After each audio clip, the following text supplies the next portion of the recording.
ಪ್ರತಿಯೊಬ್ಬರ ಅಗತ್ಯ ನಿಜವಾಗ್ಲೂ ಗೊತ್ತಿರೋದು ಒಬ್ಬರಿಗೆ ಮಾತ್ರನೇ.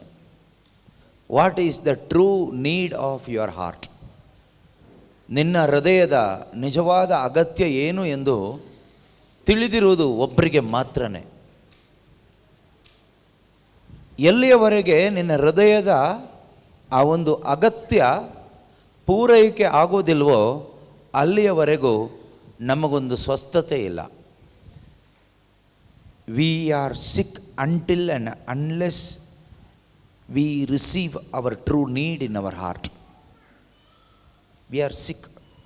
I am not talking about physical sickness.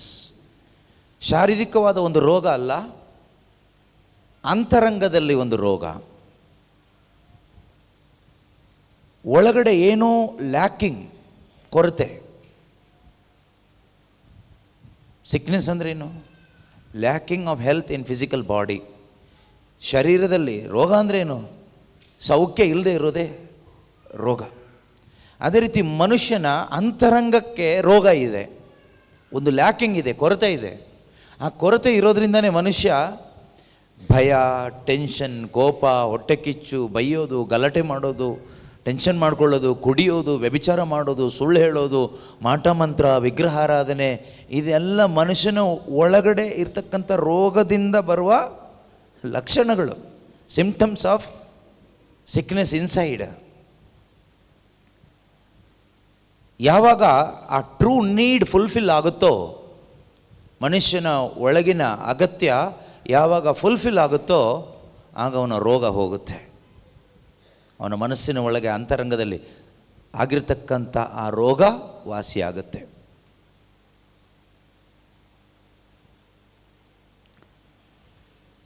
ಹಾಗಾದರೆ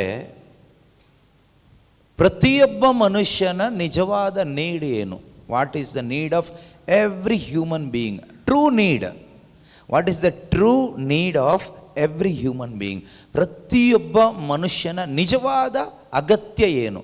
ನಿಜವಾಗ್ಲೂ ನಮಗೇನು ಬೇಕು? What is the true need? ನಿಜವಾದ ಅಗತ್ಯ ಏನು ಗೊತ್ತಾ? ದೇವರ ಪ್ರೀತಿ, ದ ಲವ್ ಆಫ್ ಗಾಡ್. ಪ್ರತಿಯೊಬ್ಬನ ನಿಜವಾದ ಅಗತ್ಯ ದೇವರ ಪ್ರೀತಿ. ಒಳ್ಳೆ ಜಾಬ್ ಅಲ್ಲ, ಅಥವಾ ಜೀವಿತದಲ್ಲಿ ನಾವೇನೆಲ್ಲ ಹೇಳ್ತೀವಲ್ವ, ಒಳ್ಳೆ ಗಂಡ, ಒಳ್ಳೆ ಹೆಂಡತಿ, ಒಳ್ಳೆ ಸಂಸಾರ, ಒಳ್ಳೆ ಆರೋಗ್ಯ, ಒಳ್ಳೆ ಸಂಪತ್ತು, ಒಳ್ಳೆ ಹೆಸರು, ಒಳ್ಳೆ ಸ್ಥಾನಮಾನ, ಒಳ್ಳೆ ಪ್ರಾಪರ್ಟಿ, ಒಳ್ಳೆ ಫ್ರೆಂಡ್ಸ್, ಇದು ಯಾವುದೂ ಅಲ್ಲ. All these things are not your true need. ಯಾಕೆ ಅಂದರೆ ಇದೆಲ್ಲ ಇದ್ದವರು ಕೂಡ ತೃಪ್ತರಲ್ಲ. ಇದೆಲ್ಲ ಇದ್ದವರು ಇದ್ದಾರೆ ಎಷ್ಟೋ ಜನ. So called good things of this world, ಈ ಲೋಕದ ಅನೇಕ ಒಳಿತನ್ನು ಪಡ್ಕೊಂಡು ಅನುಭವಿಸ್ತಾ ಇರತಕ್ಕಂಥ ಎಷ್ಟೋ ಜನರಿದ್ದಾರೆ.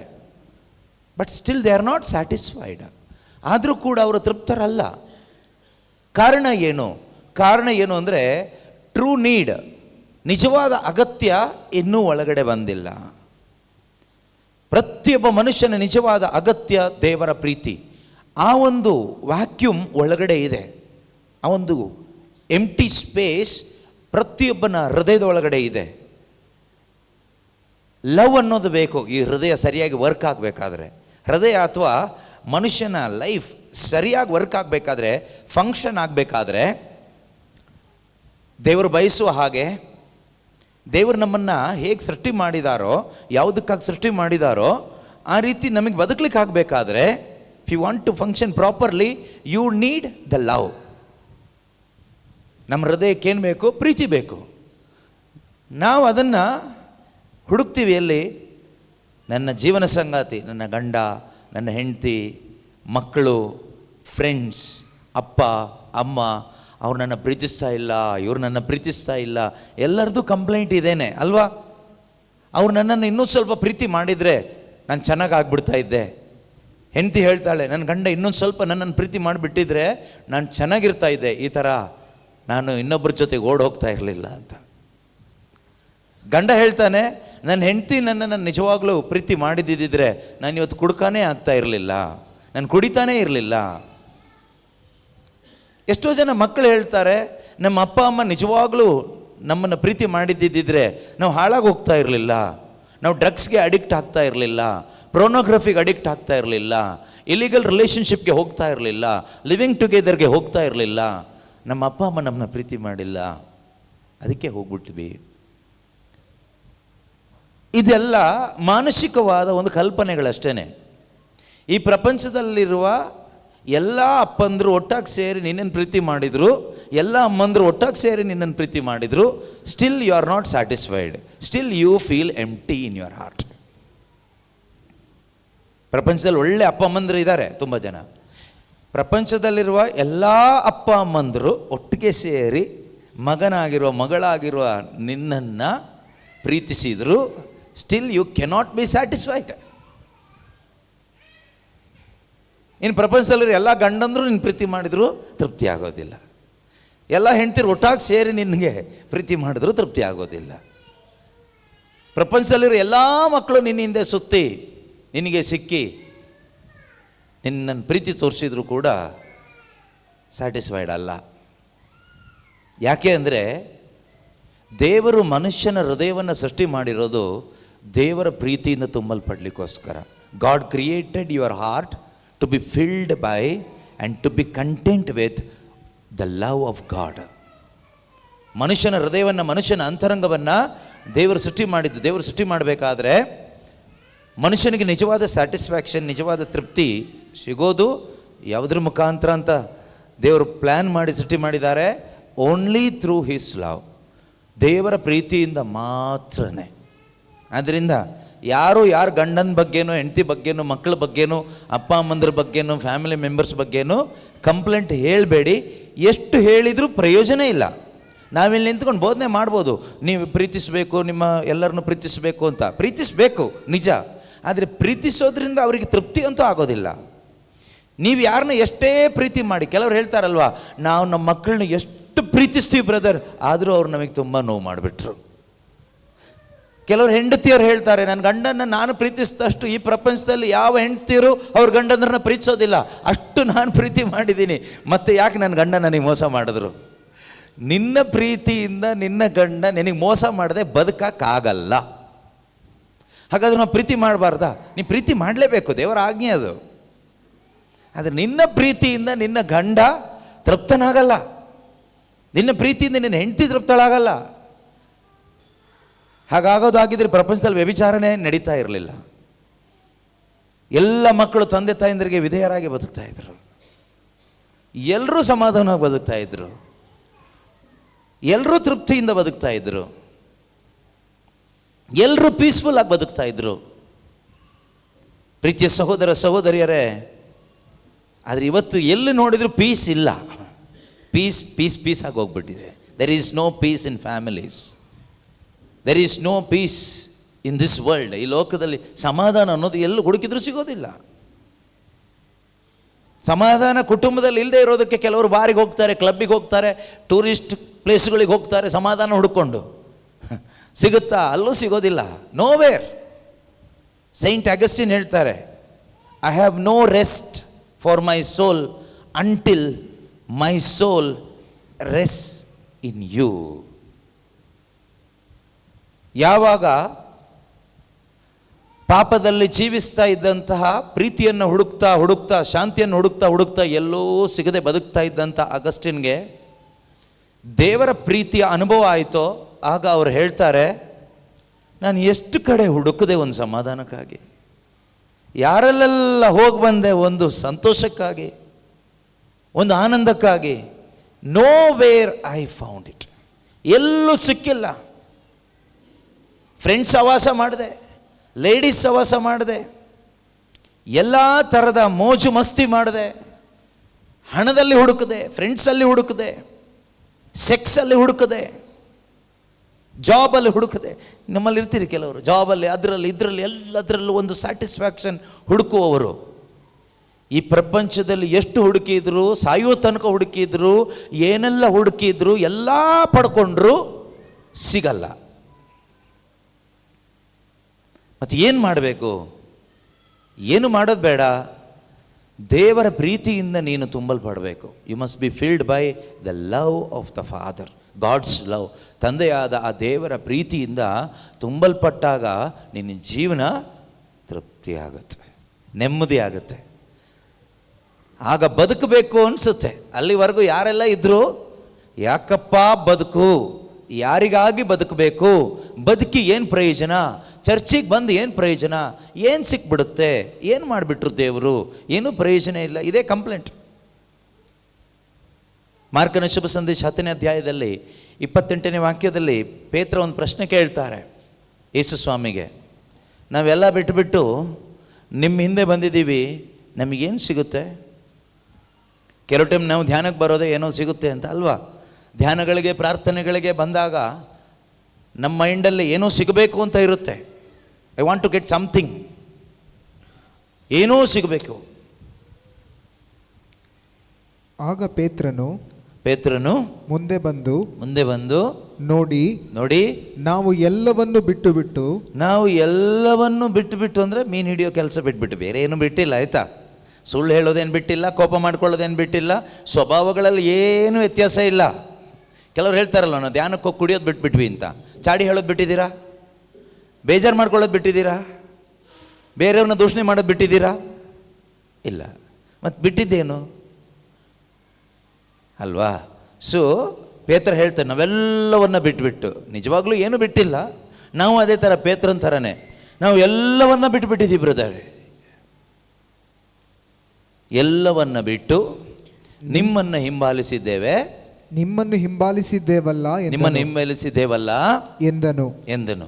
ಆಗ ಯೇಸು ನಿಮ್ಮನ್ನು ಹಿಂಬಾಲಿಸಿದ್ದೇವಲ್ಲ ಅಂತ ಹೇಳ್ತಾನೆ. ಅದೇ ಪ್ರಶ್ನೆ ಮತ್ತಾಯನ ಬರೆದ ಶುಭ ಸಂದೇಶದಲ್ಲೂ ಕೂಡ ಇದೆ. 19ನೇ ಅಧ್ಯಾಯ 27ನೇ ವಾಕ್ಯ ಅನ್ಸುತ್ತೆ. ಅಲ್ಲಿ ಕೇಳೋ ಪ್ರಶ್ನೆ ಸ್ವಲ್ಪ ಇದೆ, ನಮಗೇನು ಸಿಗುತ್ತೆ? What is the benefit we are going to get if I come for this retreat, if I follow Jesus? ಯೇಸುವನ್ನು ಫಾಲೋ ಮಾಡಿದ್ರೆ, ಧ್ಯಾನಕ್ಕೆ ಬಂದರೆ, ಕೆಲವರು ನಿಮಗೆ ಈ ಪ್ರಶ್ನೆ ಕೇಳ್ಬೋದು, ನೀವು ಬೈಬಲ್ ಎತ್ಕೊಂಡು ಡೈಲಿ ಹೋಗ್ತೀರಲ್ವಾ, ನಿಮ್ಗೇನು ಸಿಕ್ತು? ಏನು ಕೊಟ್ಬಿಟ್ರೆ ಯೇಸು ಸ್ವಾಮಿ? ಇದೆಯಾ ವಾಕ್ಯ ಅಲ್ವಾ? ಪೇತ್ರನು ಆಗ ಮುಂದೆ ಬಂದು ನೋಡಿ ನಾವು ಎಲ್ಲವನ್ನು ಬಿಟ್ಟು ತಮ್ಮನ್ನು ಹಿಂಬಾಲಿಸಿದ್ದೇವೆ. ನಮಗೇನು ದೊರಕುತ್ತದೆ?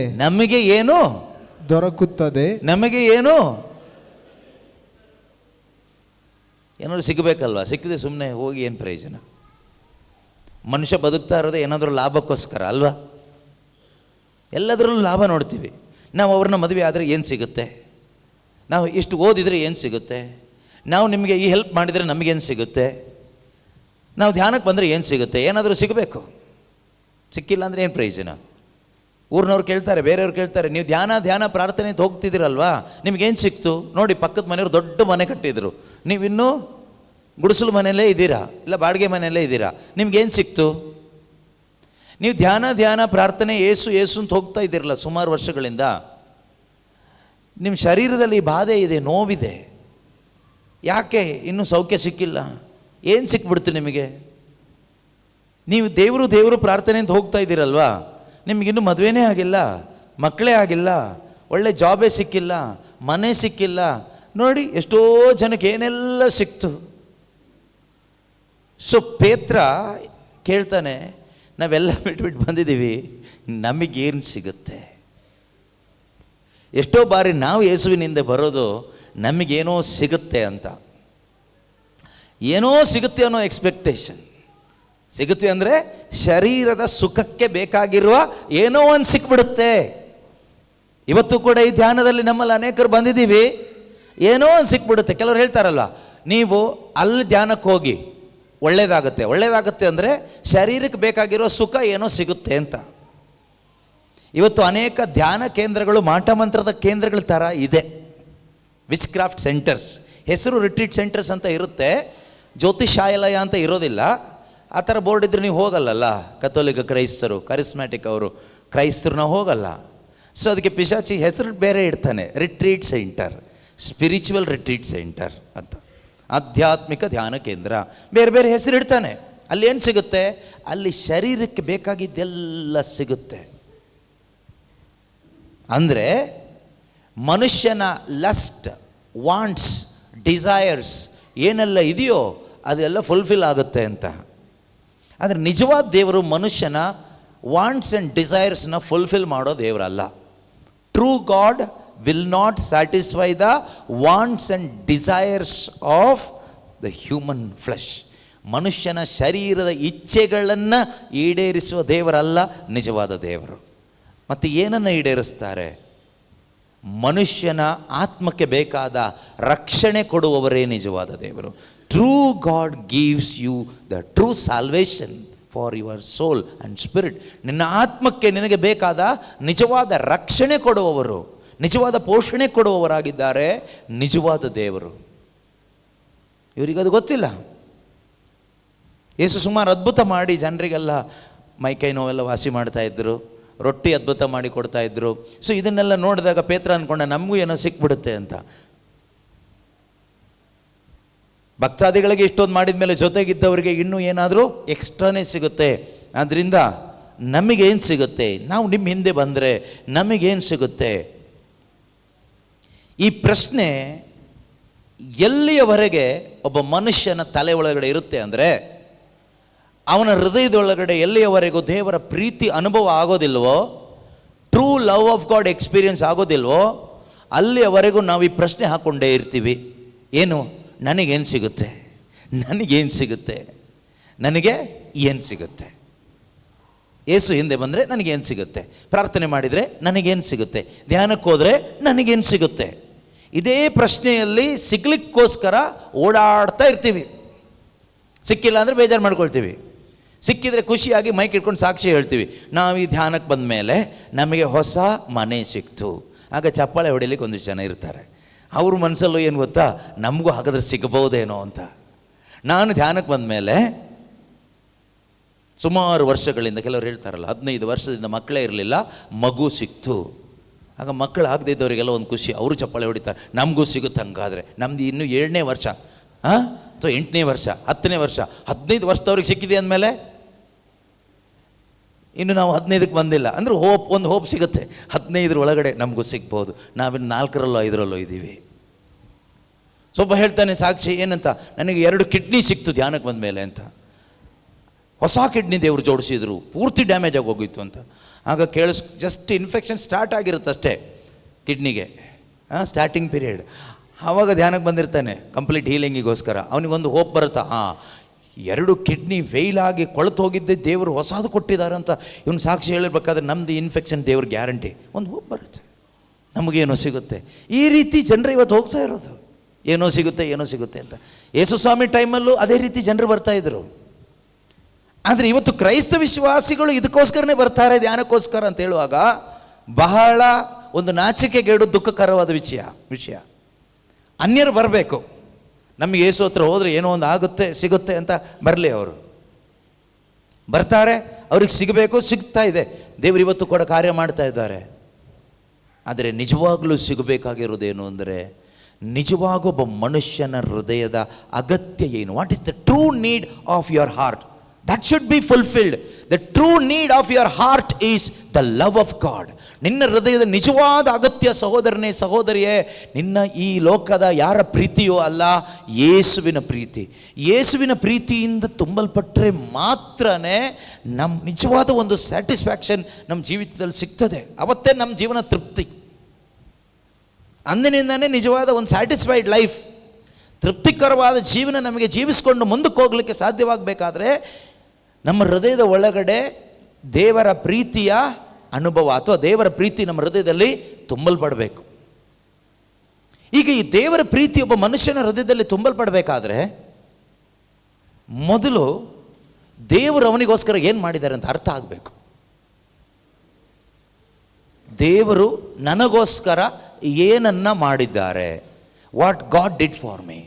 ದೇವರು ನನಗೋಸ್ಕರ ಏನು ಮಾಡಿದ್ದಾರೆ ಅಂತ ಅರ್ಥ ಆದರೆ ಖಂಡಿತವಾಗಲೂ ಪ್ರೀತಿಯ ಸಹೋದರ ಸಹೋದರಿಯರೇ, ಈ ಅರ್ಥ ಆದವರು ಇನ್ನು ಮುಂದೆ ಅವರಿಗಾಗಿ ಬದುಕಕ್ಕಾಗಲ್ಲ.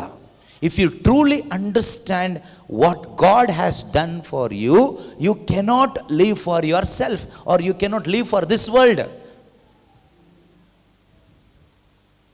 ಹಾಗಾದರೆ ದೇವರು ನನಗೋಸ್ಕರ ಏನು ಮಾಡಿದ್ದಾರೆ ಅಂತ ಅರ್ಥ ಆಗದೇ ಇದ್ದವ್ರು ಹೇಗೆ ಬದುಕ್ತಾರೆ? ಅವ್ರು ಹೀಗೆ ಬದುಕ್ತಾರೆ ನಮ್ಮ ಥರನೇ.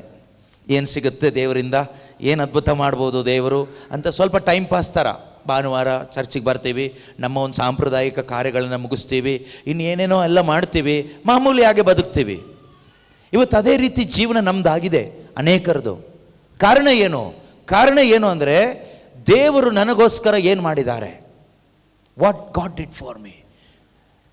ಈ ಒಂದು ಸತ್ಯದ ಅರಿವು, ರೆವೆಲೇಷನ್ ಆಫ್ ದ ಟ್ರೂತ್, ಆ ಸತ್ಯ ಪ್ರಕಟಣೆ ನಮ್ಮ ಹೃದಯದೊಳಗಡೆ ಆಗಲಿಲ್ಲ. ಇದು ನಿಮ್ಮ ಅಗತ್ಯ. This is your need, immediate need.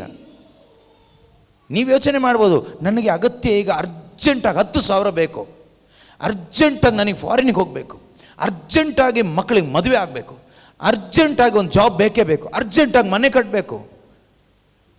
ಅದು ನಿಮಗೆ ಅರ್ಜೆಂಟ್. ಆದರೆ ದೇವರಿಗೆ ಅರ್ಜೆಂಟ್ ಏನು ಗೊತ್ತಾ? ನಿನ್ನ ಆತ್ಮ ರಕ್ಷಣೆ ಆಗಬೇಕು, ನಿನ್ನೊಳಗಡೆ ಪರಿಶುದ್ಧಾತ್ಮರು ಬರಬೇಕು. ಅದು ದೇವರಿಗೆ ಅರ್ಜೆಂಟ್. ಈಗ ಯೇಸು ಪ್ರೀತಿ ನಿನ್ನಲ್ಲಿ ಬರಬೇಕು, ದೇವರ ಪ್ರೀತಿಯಿಂದ ನೀನು ತುಂಬಲ್ಪಡಬೇಕು. ನಿಜವಾದ ಪ್ರೀತಿ, ಆ ದೇವರ ಪ್ರೀತಿಯಿಂದ ನೀನು ತುಂಬಲ್ಪಟ್ಟರೆ ನೀನು ಯಾವತ್ತೂ ಮತ್ತೆ ಪ್ರೀತಿ ಬಗ್ಗೆ ಕಂಪ್ಲೇಂಟ್ ಹೇಳಲ್ಲ, ಗಂಡನ ಬಗ್ಗೆ ಕಂಪ್ಲೇಂಟ್ ಹೇಳಲ್ಲ. ಅದರ ಅರ್ಥ ಗಂಡ ಸರಿಯಾಗಿ ಬಿಡ್ತಾನೆ ಅಂತ ಅಲ್ಲ. ಗಂಡ ಮೊದಲಕ್ಕಿಂತ ಜಾಸ್ತಿ ಕುಡುಕ ಆದರೂ, ಇನ್ನೊಬ್ಳ ಜೊತೆಗೆ ಓಡೋದ್ರು, ನೀನು ಕಂಪ್ಲೇಂಟ್ ಹೇಳಲ್ಲ, ನನ್ನ ಗಂಡ ನನ್ನನ್ನು ಪ್ರೀತಿಸ್ತಾ ಇಲ್ಲ ಬ್ರದರ್ ಅಂತ ಹೇಳಲ್ಲ. ಯಾಕೆ ಅಂದರೆ ನಿನ್ನ ಗಂಡ ಪ್ರೀತಿಸಿದ್ರೆ ಎಷ್ಟು, ಬಿಟ್ಟರೆ ಎಷ್ಟು. ಯಾಕೆಂದ್ರೆ you are fully satisfied with the love of Jesus. ಪ್ರಪಂಚದಲ್ಲಿರುವ ಯಾವುದೇ ಒಬ್ಬ ಮಗ ಅಥವಾ ಮಗಳು, ಅವ್ರ ಅಪ್ಪ ಅಮ್ಮ ಸತ್ತೋದ್ರು, ಕುಟುಂಬದವರು ಎಲ್ಲರೂ ಸತ್ತೋದ್ರು, he won't feel or she won't feel that I am an orphan, ನಾನೊಬ್ಬ ಅನಾಥ, ನಾನೊಬ್ಬಳು ಅನಾಥಳು. ಈ ಒಂದು ಕೊರಗು ಅಪ್ಪ ಅಮ್ಮ ಇಲ್ಲದೆ ಇರ್ತಕ್ಕಂಥ ಒಂದು ಮಗುವಿನ ಒಳಗಡೆ ಬರೋದಿಲ್ಲ. ಯಾವಾಗ? When that child is filled by the love of God. Yesu ಪ್ರೀತಿದ ಮಗು ತುಂಬಲ್ಪಟ್ರೆ. ಇಲ್ಲದೆ ಇದ್ದರೆ ಅಪ್ಪ ಅಮ್ಮ ಎಲ್ಲ ಇರ್ತಾರೆ, ಮನೇಲಿ ಎಲ್ಲ ಫ್ಯಾಮಿಲಿ ಮೆಂಬರ್ಸ್ ಇರ್ತಾರೆ.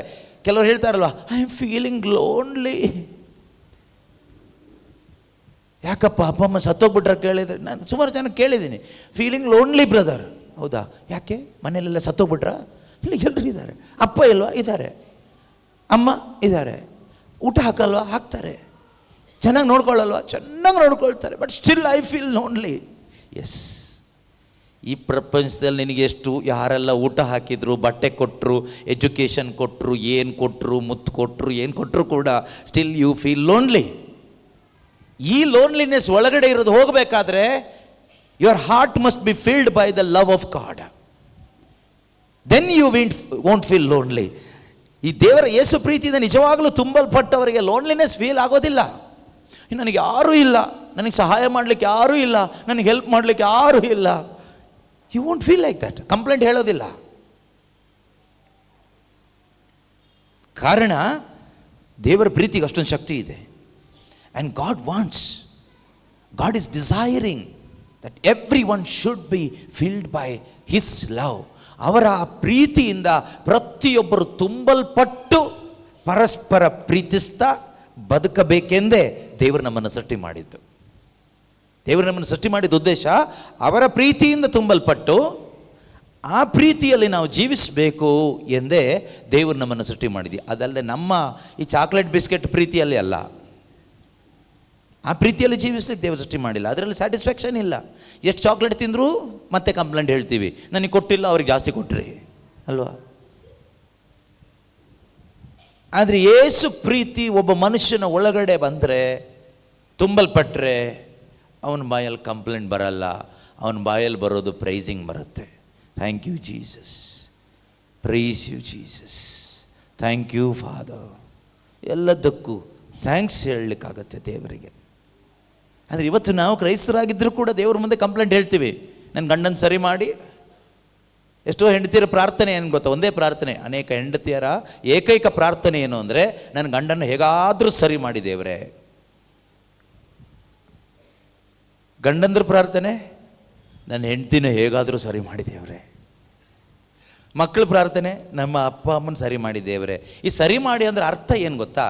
ನನ್ನ ಇಚ್ಛೆ ಪ್ರಕಾರ ನನಗೆ ಅಡ್ಜಸ್ಟ್ ಮಾಡಿಕೊಡಿ ಅವ್ರನ್ನ ಅಂತ. ಈಗ ಅವ್ರು ನನಗೆ ಅಡ್ಜಸ್ಟ್ ಆಗ್ತಾ ಇಲ್ಲ, ಅವ್ರು ಇನ್ನೊಬ್ರಿಗೆ ಅಡ್ಜಸ್ಟ್ ಆಗಿಬಿಟ್ಟಿದ್ದಾರೆ, ಬೇರೆಯವರಿಗೆ ಬೇರೆದಕ್ಕೆಲ್ಲ ಅಡ್ಜಸ್ಟ್ ಆಗಿ ಹೋಗ್ತಾ ಇದ್ದಾರೆ, ನನಗೆ ಮಾತ್ರ ಅಡ್ಜಸ್ಟ್ ಆಗ್ತಾ ಇಲ್ಲ. ಇದನ್ನು ದೇವ್ರ ಹತ್ರ ನಾವು ಪ್ರಾರ್ಥಿಸ್ತೀವಿ. ಎಲ್ಲಿವರೆಗೆ ಪ್ರಾರ್ಥಿಸ್ತೀವಿ ಅಂದರೆ, ಎಲ್ಲಿಯವರೆಗೆ ನಿನ್ನ ಈ ಹೃದಯದ ಒಳಗಡೆ ಕಂಪ್ಲೇಂಟ್ ಹೇಳಿ ಪ್ರಾರ್ಥಿಸುವ ನಿನ್ನ ಒಳಗಡೆ ದೇವರ ಪ್ರೀತಿ ತುಂಬಲ್ಪಡೋದಿಲ್ವೋ ಅಲ್ಲಿವರೆಗೂ ಇದೇ ನಿನ್ನ ಪ್ರಾರ್ಥನೆ. ತುಂಬಲ್ಪಟ್ಟಾದ್ಮೇಲೆ ಯಾರು ಹೇಗಿದ್ರು ನನಗೇನು ಐ ಆಮ್ ಸ್ಯಾಟಿಸ್ಫೈಡ್. ಆ ಅನುಭವ ಅಗಸ್ಟಿನ್ ಅನುಭವಿಸಿದ್ರು ಅವರ ಅಂತರಂಗದಲ್ಲಿ. ಪ್ರೀತಿಯ ಸಹೋದರ ಸಹೋದರಿಯರೇ, ಈ ಅನುಭವ ನಾವು ಹೇಗೆ ಪಡ್ಕೊಳ್ಳೋದು ಒಂದು ಪ್ರಶ್ನೆ ಬರುತ್ತೀಗ.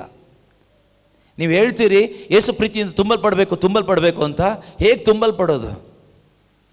ತುಂಬಲ್ಪಡಬೇಕಾದ್ರೆ ಈಗ ಸದ್ಯಕ್ಕೆ ನಮ್ಮ ಪರಿಸ್ಥಿತಿ ಹೇಗಿದೆ ಅಂದರೆ, ಒಳಗಡೆ ತುಂಬಿಸಿಟ್ಕೊಂಡಿರೋದನ್ನೆಲ್ಲ ಹೊರಗೆ ಖಾಲಿ ಮಾಡಬೇಕೀಗ.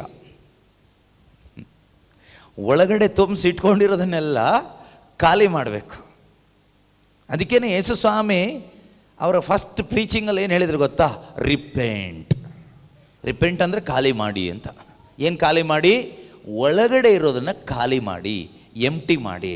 Unless and until you empty whatever is filled in your heart, junks of this world, you cannot be filled by the love of god.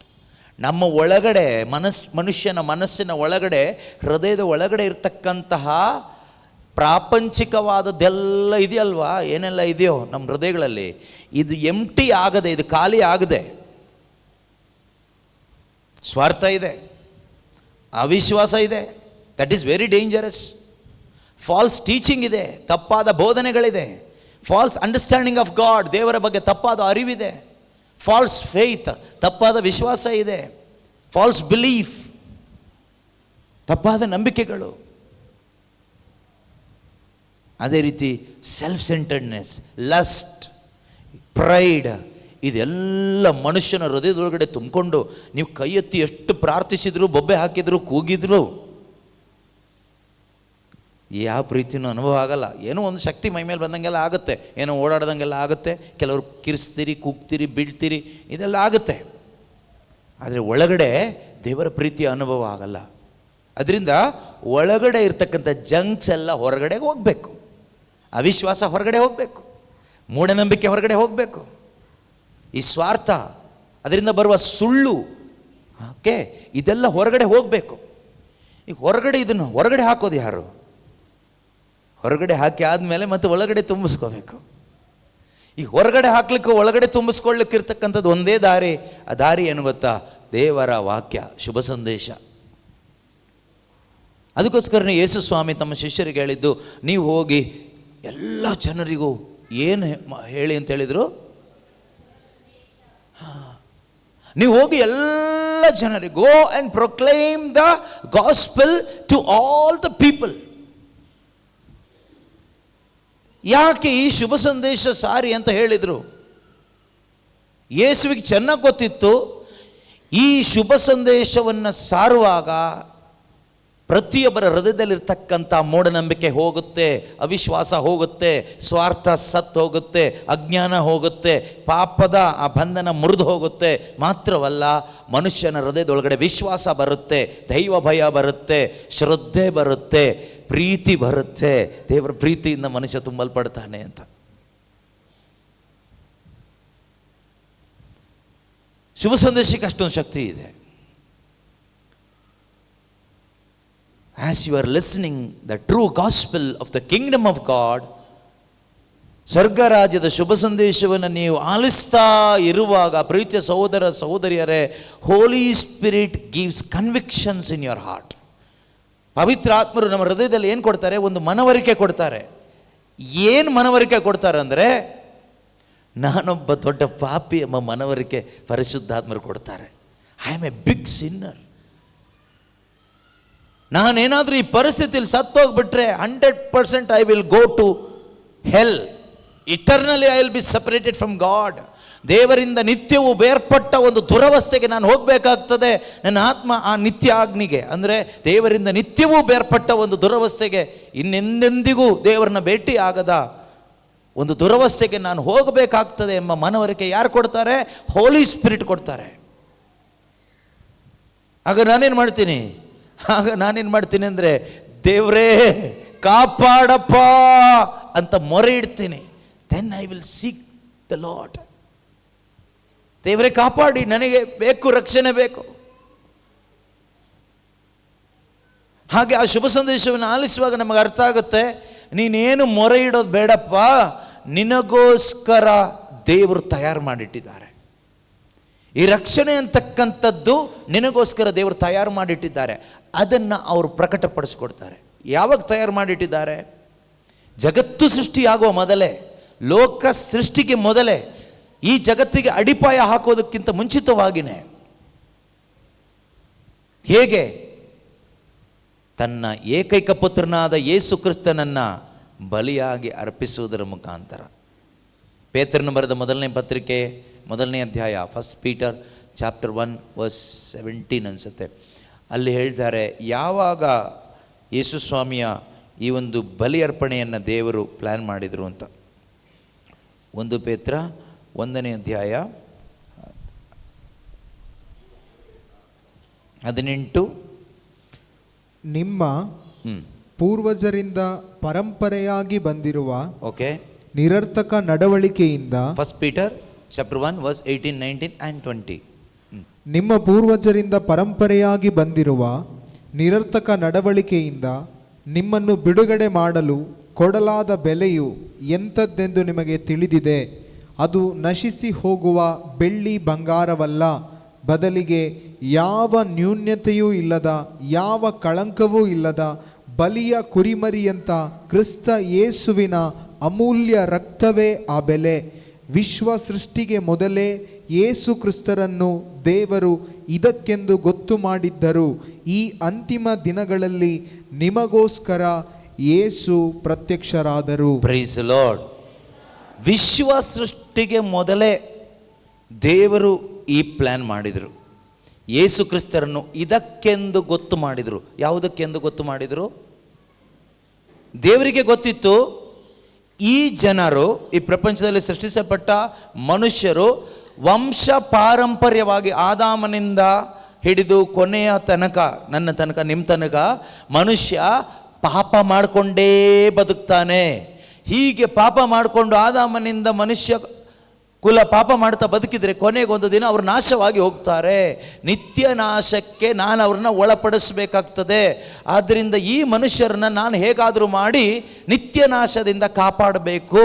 ಅದಕ್ಕೋಸ್ಕರ ದೇವರ ಮೈಂಡಲ್ಲಿ ಒಂದು ಯೋಚನೆ ಇತ್ತು, ಯೇಸು ಕ್ರಿಸ್ತರನ್ನು ಇದಕ್ಕೋಸ್ಕರ ನೇಮಿಸಬೇಕು ಅಂತ. ಈ ಯೋಚನೆ ಬಂದಿದ್ದು ಆದಾಮನನ್ನು ಸೃಷ್ಟಿ ಮಾಡಿ ಆದಮೇಲಲ್ಲ, ಆದಾಮನ ಮೊದಲನೇ ಪಾಪ ಮಾಡಿ ಆದಮೇಲಲ್ಲ, ಪಾಪ ಮಾಡೋದಕ್ಕಿಂತ ಮೊದಲೇನೆ, ಮನುಷ್ಯನ ಸೃಷ್ಟಿ ಮಾಡೋದಕ್ಕಿಂತ ಮೊದಲೇನೆ, ಸೂರ್ಯ ಚಂದ್ರ ನಕ್ಷತ್ರ ಇವುಗಳನ್ನು ಸೃಷ್ಟಿ ಮಾಡೋದಕ್ಕಿಂತ ಮೊದಲೇನೆ, ಮೊದಲನೆಯ ದಿನ ಪ್ರಾರಂಭ ಆಯಿತು ಅಂತಿದೆಯಲ್ಲ, ಆ ದಿನಕ್ಕಿಂತ ಮೊದಲೇನೆ ದೇವರು ಇದಕ್ಕೆಂದು ಯೇಸುವನ್ನು ಗೊತ್ತು ಮಾಡಿದರು. ಹಾಗಾದರೆ ಯೋಚನೆ ಮಾಡಿ ನೋಡಿ, ನನ್ನ ಮತ್ತು ನಿಮ್ಮ ಆತ್ಮರಕ್ಷಣೆಯ ಬಗ್ಗೆ ದೇವರಿಗೆ ಎಷ್ಟು ಕಾಳಜಿ ಇದೆ, ಎಷ್ಟೊಂದು ಯೋಚನೆ ಮಾಡಿದ್ದಾರೆ ದೇವರು. ದೇವರ ಪ್ರೀತಿಯ ಪ್ರಕಟಣೆ ಪ್ರಾರಂಭ ಆಗ್ತಾ ಇರೋದು ನಾವು ಪಾಪ ಮಾಡಿದ ಮೇಲೆ ಅಲ್ಲ, ನಾವು ಪಾಪ ಮಾಡೋದಕ್ಕಿಂತ ಮೊದಲೇ ದೇವರ ಪ್ರೀತಿ ದೇವರು ಪ್ರಿಪೇರ್ ಮಾಡಿಟ್ರು. God prepared his love for us before the creation of the universe. ಹಾಗಾದ್ರೆ ಒಂದು ಪ್ರಶ್ನೆ ಬರುತ್ತೆ ಈಗ, ಹಾಗಾದರೆ ದೇವರ ಪ್ರೀತಿ ಜಗತ್ತು ಸೃಷ್ಟಿಗೆ ಮೊದಲೇ ದೇವರು ಪ್ರಿಪೇರ್ ಮಾಡಿಟ್ರೆ ನನಗೆ ಯಾಕೆ ಇನ್ನೂ ಸಿಕ್ಕಿಲ್ಲ? ಅದು ಸಿಗಬೇಕಾಗಿತ್ತಲ್ವಾ? ಅದು ಸಿಗಲಿಕ್ಕೋಸ್ಕರನೇ ಈ ಶುಭ ಸಂದೇಶ ಇರೋದು. ಅದು ಸಿಗಲಿಕ್ಕೋಸ್ಕರನೇ ದೇವರು ಸಭೆಯನ್ನು ಸ್ಥಾಪನೆ ಮಾಡಿದ್ದು. ಯೇಸು ಕ್ರಿಸ್ತರು ಸಭೆಯನ್ನು ಸ್ಥಾಪಿಸಿದ ಉದ್ದೇಶ ಇಷ್ಟೇನೆ, ಲೋಕವೆಲ್ಲ ದೇವರ ಪ್ರೀತಿಯಿಂದ ತುಂಬಿಸಬೇಕು. ಎಕ್ಲೇಸಿಯಾ, ದೇವರು ಕರೆದು ಆರಿಸಿಕೊಂಡ್ರು, ಕೆಲವರನ್ನು ನೇಮಿಸಿದರು. ಕರೆದು ಆರಿಸಿ ನೇಮಿಸಲ್ಪಟ್ಟವರ ಆ ಸಮೂಹಕ್ಕೆ ಸಭೆ ಅಂತ ಹೇಳ್ತಾರೆ, ಚರ್ಚ್ ಅಂತ ಹೇಳ್ತಾರೆ. ಇವತ್ತು ಚರ್ಚ್ ಅಂತ ಹೇಳೋದು ಬಿಲ್ಡಿಂಗಿಗೆ. ಬಿಲ್ಡಿಂಗ್ ಉದುರು ಹೋಗುತ್ತೆ, ವೇಸ್ಟ್ ಆಗಿ ಹೋಗ್ತದೆ ಎಲ್ಲ. ಆದರೆ ಯೇಸು ಕಟ್ಟಿದ್ದು ಬಿಲ್ಡಿಂಗ್ ಅಲ್ಲ, ಯೇಸು ಕಟ್ಟಿದ್ದು ಹೆಸರು ಹಿಡಿದು ಕರೆದು ಆರಿಸಿಕೊಂಡು ಕಳುಹಿಸಿದರು. ಯಾಕೆ ಸಭೆ ಸ್ಥಾಪನೆ ಮಾಡಿದರು? Why did he established the church? ಹೋಗಿ ಈ ಪ್ರೀತಿಯ ಸಂದೇಶವನ್ನು ಸಾರಿರಿ. Go and proclaim this message of love. ಯಾಕೆಂದರೆ ಪ್ರತಿಯೊಬ್ಬ ಮನುಷ್ಯನಿಗೂ ಬೇಕು ದೇವರ ಪ್ರೀತಿ. ಪ್ರತಿಯೊಬ್ಬ ಮನುಷ್ಯನು ದೇವರ ಪ್ರೀತಿಯಿಂದ ತುಂಬಲ್ಪಡಬೇಕು. ತುಂಬಲ್ಪಟ್ರೆ ಕಂಪ್ಲೇಂಟ್ ಇಲ್ಲದೆ ನೆಮ್ಮದಿಯಾಗಿ ಬದುಕ್ಬೋದು. ಒಂದು ಸ್ವರ್ಗೀಯ ಜೀವನ ಈ ಭೂಮಿ ಮೇಲೆ ಬದುಕ್ಬೋದು. ಚಾಡಿ ಹೇಳದೆ ಬದುಕ್ಬೋದು. ಹೊಟ್ಟೆ ಕಿಚ್ಚು ಪಡದೆ ಬದುಕ್ಬೋದು. ದೇವರ ಸಂಬಂಧದಲ್ಲಿ ಬದುಕ್ಬೋದು. ನೆಮ್ಮದಿಯಾಗಿ ಬದುಕ್ಬೋದು. ಇವತ್ತದಿಲ್ಲ. ಕಾರಣ ಏನು? ಒಂದು ನಿಜವಾದ ಶುಭ ಸಂದೇಶ ಸಾರಲ್ಪಡ್ತಾ ಇಲ್ಲ. the major problem is the true gospel is not being preached, but false gospels are being preached everywhere. ಎಲ್ಲ ಕಡೆಯೂ ಸುಳ್ಳು ಸುವಾರ್ತೆ ಸಾರಲ್ಪಡ್ತಾ ಇದೆ. ಸುಳ್ಳು ಸುವಾರ್ತೆ ಅಂದರೆ ಏನು? ಯೇಸು ಬಂದಿದ್ದೇ ನಿನಗೋಸ್ಕರ, ನಿನ್ನ ಕಾಯಿಲೆ ವಾಸಿ ಮಾಡೋದಕ್ಕೆ. ಯೇಸು ಬಂದಿದ್ದೇ ನಿನ್ನನ್ನು ಶ್ರೀಮಂತನ ಮಾಡೋದಕ್ಕೆ. ಯೇಸು ಬಂದಿದ್ದೇ ನೀನು ಆಸೆ ಪಟ್ಟಿದ್ದೆಲ್ಲ ಕೊಡಲಿಕ್ಕೆ. ಯೇಸು ಬಂದಿರೋದೇ ನಿನ್ನ ಪರೀಕ್ಷೆಯಲ್ಲಿ ಫಸ್ಟ್ ಕ್ಲಾಸ್ ಮಾಡಿ ರ್ಯಾಂಕ್ ಹೋಲ್ಡರ್ ಮಾಡಲಿಕ್ಕೆ. ಯೇಸು ಬಂದಿದ್ದೇ ನಿನ್ನನ್ನು ಮೇಲೆ ಕೆತ್ತಲಿಕ್ಕೆ, ಎಲ್ಲರ ಮಧ್ಯದಲ್ಲೂ ನಿನ್ನನ್ನು ದೊಡ್ಡ ಮನುಷ್ಯನಾಗಿ ಮಾಡಲಿಕ್ಕೆ. ಈ ರೀತಿ ಸುಳ್ಳು ಶುಭ ಸಂದೇಶ ಇವತ್ತು ಅನೇಕ ಕಡೆಗಳಲ್ಲಿ ಪ್ರಚಾರ ಆಗ್ತಾ ಇದೆ. ಅಥವಾ ಇನ್ನು ಕೆಲವು ಕಡೆಗಳಲ್ಲಿ ಯೇಸು ಬಂದಿದ್ದೇ ನಿಮ್ಮನ್ನು ನರಕಕ್ಕೆ ಹಾಕಲಿಕ್ಕೆ, ಯೇಸು ಬಂದಿದ್ದೇ ನಮಗೆ ತೀರ್ಪು ಕೊಡಲಿಕ್ಕೆ, ನಮ್ಮಲ್ಲಿ ಯಾರು ಕೆಟ್ಟವರಿದ್ದಾರೆ ಯಾರು ಒಳ್ಳೆಯವರಿದ್ದಾರೆ ಅಂತ ಫೈಂಡ್ ಔಟ್ ಮಾಡಿ ಕೆಟ್ಟವರಿಗೆ ನರಕ ಕೊಡಲಿಕ್ಕೆ, ಒಳ್ಳೆಯವರಿಗೆ ಸ್ವರ್ಗ ಕೊಡಲಿಕ್ಕೆ ಅಲ್ಲ. ಯೇಸು ಹೇಳ್ತಾರೆ, ನಾನು ಬಂದಿದ್ದು ತೀರ್ಪು ಕೊಡಲಿಕ್ಕೆ ಅಲ್ಲ, ನಾನು ಬಂದಿದ್ದು. ಯಾಕೆ ಅಂತ ಹೇಳ್ತಾರೆ? ಯೇಸು ಬಂದು ನಾನು ತೀರ್ಪು ಕೊಡಲಿಕ್ಕಾಗಿ ಬಂದಿದ್ದಲ್ಲ, ನಾನು ಬಂದಿರೋದು ರಕ್ಷಣೆ ಕೊಡಲಿಕ್ಕೆ. I did not come to punish you but to save you from the eternal punishment. ನಿತ್ಯವಾದ ದಂಡನೆಯಿಂದ ನಿನ್ನನ್ನು ಪಾರು ಮಾಡಲಿಕ್ಕಾಗಿ ಬಂದ ದೇವರು ನಾನು. ಯೋಹಾನನ ಶುಭ ಸಂದೇಶದಲ್ಲಿ ಇದೆಯಲ್ವಾ, 3ನೇ ಅಧ್ಯಾಯ 17ನೇ ವಾಕ್ಯನ. ಜಾನ್ ದೇವರು 3:16 ಓದಿ. ದೇವರು ತಮ್ಮ ಪುತ್ರನನ್ನು ಈ ಲೋಕಕ್ಕೆ ಕಳುಹಿಸಿದ್ದು, ದೇವರು ತಮ್ಮ ಪುತ್ರನನ್ನು ಈ ಲೋಕಕ್ಕೆ ಕಳುಹಿಸಿದ್ದು ಲೋಕವನ್ನು ತೀರ್ಪಿಗೆ ಗುರಿ ಮಾಡಲೆಂದಲ್ಲ, ಮತ್ತೆ ಯಾಕಂತೆ? ಪುತ್ರನ ಮುಖಾಂತರ ಲೋಕ ಉದ್ಧಾರವಾಗಲೆಂದು. ಈ ಲೋಕ ಅಂದ್ರೆ ನಾನು ಮತ್ತು ನೀವು ಎಲ್ಲ ಮನುಷ್ಯರು. Indeed God did not send the son into the world to condemn the world, but in order that the world might be saved through him. You might be saved through Jesus Christ. That is the will of God about you. ನಿನ್ನ ಕುರಿತಾಗಿ ದೇವರಿಗಿರುವ ಯೋಜನೆ ಏನು ಅಂದರೆ, ಯೇಸು ಕ್ರಿಸ್ತನ ಮುಖಾಂತರ ನೀನು ದೊಡ್ಡ ಮನುಷ್ಯ ಆಗಬೇಕು ಅಂತಲ್ಲ, ಯೇಸು ಕ್ರಿಸ್ತನ ಮುಖಾಂತರ ಅವರಲ್ಲಿ ನಂಬಿಕೆ ಇಟ್ಟು ನೀನು ದೊಡ್ಡ ಸೌಖ್ಯ ಪಡ್ಕೊಂಡು ಆರೋಗ್ಯವಂತನಾಗಬೇಕು ಅನ್ನೋದಲ್ಲ, ಶ್ರೀಮಂತನಾಗಬೇಕು ಅನ್ನೋದಲ್ಲ, ಅಥವಾ ಇಲ್ಲಿ ಏನೋ ಆಗಬೇಕು ಸಾಧಿಸಬೇಕು ಅಂತಲ್ಲ. You might be saved from eternal condemnation. ಆ ನಿತ್ಯವಾದ ದಂಡನೆ ಅಥವಾ ದಂಡನೆಯ ತೀರ್ಪಿನಿಂದ, ದೇವರ ಕೋಪದಿಂದ ನೀನು ಪಾರಾಗಬೇಕು. ನೀನು ನಿತ್ಯವೂ ದೇವರ ಜೊತೆಗೆ ಬದುಕಲಿಕ್ಕೆ ಸಾಧ್ಯವಾಗಬೇಕು. ಈ ಲೋಕದಲ್ಲಿ ಸುಖ ಭೋಗಗಳನ್ನು ಅನುಭವಿಸಿ ಕಷ್ಟ ಇಲ್ಲದೆ ಬದುಕಬೇಕು ಅನ್ನೋ ಉದ್ದೇಶಕ್ಕೋಸ್ಕರ ಅಲ್ಲ ದೇವರು ಯೇಸು ಕ್ರಿಸ್ತನನ್ನು ಈ ಭೂಮಿಗೆ ಕಳಿಸ್ಕೊಟ್ಟಿದ್ದು ಶಾಶ್ವತವಾದ ದಂಡನೆಯಿಂದ, ಆ ನರಕಾಗ್ನಿಯಿಂದ, ದೇವರಿಂದ ಬೇರ್ಪಡ್ತಕ್ಕಂಥ ಆ ದುರವಸ್ಥೆ ಇದೆ. ಯಾಕೆ ಕೇಳಿದ್ರೆ ಇದೆ. ಯಾರಿಗೆ? ಎಲ್ಲ ಅವಿಶ್ವಾಸಿಗಳಿಗೂ ಇದೆ. ನಿನ್ನೆ ನಾನು ಹೇಳಿದೆ ಯಾರಿಗೆಲ್ಲ ದಂಡನ ತೀರ್ಪು ಇದೆ ಅಂತ, ಯಾವ ಕ್ಯಾಟಗರಿ ಜನರಿಗೆಲ್ಲ ಇದೆ ಅಂತ. ಈಗ ನಿಮಗಿದೆಯಾ ಕೇಳಿದ್ರೆ ನನಗೆ ಗೊತ್ತಿಲ್ಲ ನಿಮಗಿದೆಯೋ ಇಲ್ಲೋ ಅಂತ. ತೀರ್ಪು ನಾನು ಕೊಡಲ್ಲ, ತೀರ್ಪು ವಾಕ್ಯ ಕೊಡುತ್ತೆ ಅಂತ ಯೇಸು ಹೇಳ್ತಾರೆ. ಯೋಹಾನನ ಶುಭ ಸಂದೇಶದಲ್ಲಿ 8ನೇ ಅಧ್ಯಾಯ 12ನೇ ಅಧ್ಯಾಯದಲ್ಲೋ ಯೇಸು ಸ್ವಾಮಿ ಹೇಳ್ತಾರೆ, ನಾನು ತೀರ್ಪು ಕೊಡೋದಿಲ್ಲ, ಆದರೆ ತೀರ್ಪು ಕೊಡೋದು ಒಂದಿದೆ. ಅದು ಯಾವುದು ಅಂದರೆ ನಾನು ಹೇಳಿದ ಮಾತುಗಳು ಅಂತ ಹೇಳ್ತಾರೆ. 8:46 ನೋಡಿ. Gospel of John chapter 8 verse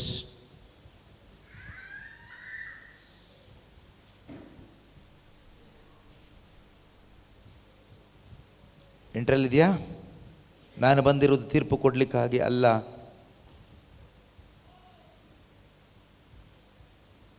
ತೆಗೆಯೋಣ ಒಂದೇ ನಿಮಿಷ.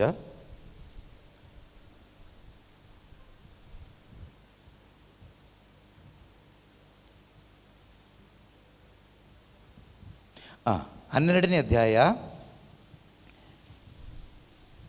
46ರಿಂದ ಇರತಕ್ಕಂಥ ವಾಕ್ಯಗಳು. Gospel of John chapter 12 verses 46 onwards. ನನ್ನಲ್ಲಿ ವಿಶ್ವಾಸ ಇಡುವವನು ನನ್ನಲ್ಲಿ ವಿಶ್ವಾಸ ಇಡುವವನು ಅಂಧಕಾರದಲ್ಲಿ ಉಳಿಯಬಾರದೆಂದು ಯೇಸುವಿನಲ್ಲಿ ವಿಶ್ವಾಸ ಇಡುವವನು ಅಂಧಕಾರದಲ್ಲಿ ಉಳಿಬಾರದು, ಬದುಕಬಾರದು ಎಂದೇ ನಾನೇ ಜಗಜ್ಯೋತಿಯಾಗಿ ಬಂದಿದ್ದೇನೆ. ನಾನೇ ಜಗತ್ತು ಅಂದ್ರೆ ನಿನ್ನ ಜೀವನಕ್ಕೊಂದು ಬೆಳಕಾಗಿ ನಾನು ಬಂದಿದ್ದೇನೆ. ಯಾವನಾದರೂ ನನ್ನ ಮಾತನ್ನು ಕೇಳಿಯೂ ಅದರಂತೆ ನಡೆಯದೆ ಹೋದರೆ ಅಂಥವನಿಗೆ ತೀರ್ಪು ಕೊಡುವವನು ನಾನಲ್ಲ ನಾನು ಬಂದದ್ದು. ಯೇಸು ಹೇಳ್ತಾರೆ, ನಾನು ಬಂದಿದ್ದು ಲೋಕದ ಉದ್ಧಾರಕ್ಕಾಗಿ, ನಿನ್ನನ್ನು ಉದ್ಧಾರ ಮಾಡ್ಲಿಕ್ಕಾಗಿ ನಾನು ಬಂದಿರೋದು. ನಿನ್ನ ಆತ್ಮವನ್ನ ನಿತ್ಯ ದಂಡನೆಯಿಂದ ಪಾರು ಮಾಡಲಿಕ್ಕೆ, ನಿನ್ನ ಪಾಪಗಳನ್ನು ಪರಿಹಾರ ಮಾಡಿ ನಿನ್ನನ್ನು ದೇವರ ಮಗಳಾಗಿಸ್ಲಿಕ್ಕೆ, ದೇವರ ಮುಂದೆ ನೀತಿವಂತನಾಗಿ ಮಾಡಲಿಕ್ಕೆ ನಾನು ಬಂದಿರೋದು. ನಾನು ಬಂದಿದ್ದು ತೀರ್ಪು ಕೊಡ್ಲಿಕ್ಕಲ್ಲ, ನೀನು ಸರಿ ಇಲ್ಲ ಅಂತ ಹೇಳಲಿಕ್ಕಲ್ಲ ನಾನು ಬಂದಿರೋದು. ಪಾಪಿಯನ್ನು ಹುಡುಕಿಕೊಂಡು ನಾನು ಬಂದೆ. ಯಾಕೆ ಅಂದರೆ ನೀನು ನರಕಕ್ಕೆ ಹೋಗ್ತೀಯ ಅಂತ ಹೇಳಲಿಕ್ಕೋ ನಿನ್ನನ್ನು ನರಕಕ್ಕೆ ಕಳಿಸ್ಲಿಕ್ಕೋ ನಾನು ಬಂದಿಲ್ಲ. ಬದಲಾಗಿ ನಿನ್ನನ್ನು ಆ ಪಾಪದ ಬಂಧನದಿಂದ, ಸೈತಾನ ಬಂಧಿಸಿಟ್ಟಿದ್ನಲ್ವ ಅನಿತ್ಯ ಮರಣ, ಆ ಮರಣದ ಬಂಧನದಿಂದ ಮತ್ತು ಪಾಪದ ಬಂಧನದಿಂದ ನಿನ್ನನ್ನು ನಿತ್ಯವೂ ಬಿಡುಗಡೆ ಮಾಡಲಿಕ್ಕೋಸ್ಕರ ನಾನು ಬಂದೆ. ಓಕೆ, ನಾನು ಬಂದದ್ದು ಲೋಕದ ಉದ್ಧಾರಕ್ಕಾಗಿ, ನಾನು ಬಂದಿದ್ದು ನಿನ್ನ ಉದ್ಧಾರಕ್ಕಾಗಿ, ತೀರ್ಪು ಕೊಡುವುದಕ್ಕಾಗಿ ಅಲ್ಲ. ನನ್ನನ್ನು ನಿರಾಕರಿಸಿ, ಕೇಳಿಸ್ಕೊಳ್ಳಿ, ನನ್ನನ್ನ ನಿರಾಕರಿಸಿ, ನನ್ನ ಮಾತನ್ನು ಅಂಗೀಕರಿಸದೆ ಹೋದವರಿಗೆ ತೀರ್ಪು ಕೊಡುವಂಥದ್ದು ಒಂದು ಇದೆ. ತೀರ್ಪು ಕೊಡುವಂಥದ್ದು ಒಂದಿದೆ. ನಾನು ತೀರ್ಪು ಕೊಡಲ್ಲ, ಆದ್ರೆ ತೀರ್ಪು ಕೊಡುತ್ತೆ. ಯಾವುದು ತೀರ್ಪು ಕೊಡುತ್ತೆ? ಅದು ಯಾವುದೆಂದರೆ ನಾನು ಆಡಿದ ಮಾತೆ. ತೀರ್ಪು ಕೊಡೋದು ಯಾರು? The word I have spoken with you. The one who rejects me and does not receive my word has a judge. On the last day, the word that I have spoken will serve as judge. ನಾನು ನಿಮ್ಮೊಡನೆ ಆಡಿದ ಮಾತಿದೆಯಲ್ವಾ, ತೀರ್ಪಿನ ದಿನ ನೀವು ಬದುಕಿದ್ರು ಸತ್ರು ನಿಮ್ಮನ್ನು ಎಬ್ಸಿ judge ಮಾಡುತ್ತೆ, ತೀರ್ಪು ಕೊಡುತ್ತೆ. ಈ 2 ದಿನ ದೇವರು ಅವರ ಸಂದೇಶವನ್ನು ನಮಗೆ ಕೊಟ್ಟಿದ್ದಾರೆ. ಯೇಸುವಿನಲ್ಲಿ ವಿಶ್ವಾಸವಿಟ್ಟು ಪಾಪಕ್ಕೆ ವಿಮುಖರಾಗಿ ನಮ್ಮ ಹೃದಯವನ್ನು ತೆರೆದುಕೊಟ್ಟಾಗ ದೇವರು ಆ ಪವಿತ್ರಾತ್ಮರನ್ನು ನಮಗೆ ಕೊಡ್ತಾರೆ. ದೇವರ ಪ್ರೀತಿ ನಮಗೆ ಅನುಭವ ಆಗುತ್ತೆ. ಆದರೆ ದೇವರ ವಾಕ್ಯ ನಿಮಗೆ ಬಂದಿದೆ, you are not ready to repent, you are not ready to receive Jesus, you don't want Jesus, you want only the blessing. ಆಶೀರ್ವಾದ ಮಾತ್ರ ಸಾಕು, ಯೇಸು ಬೇಡ.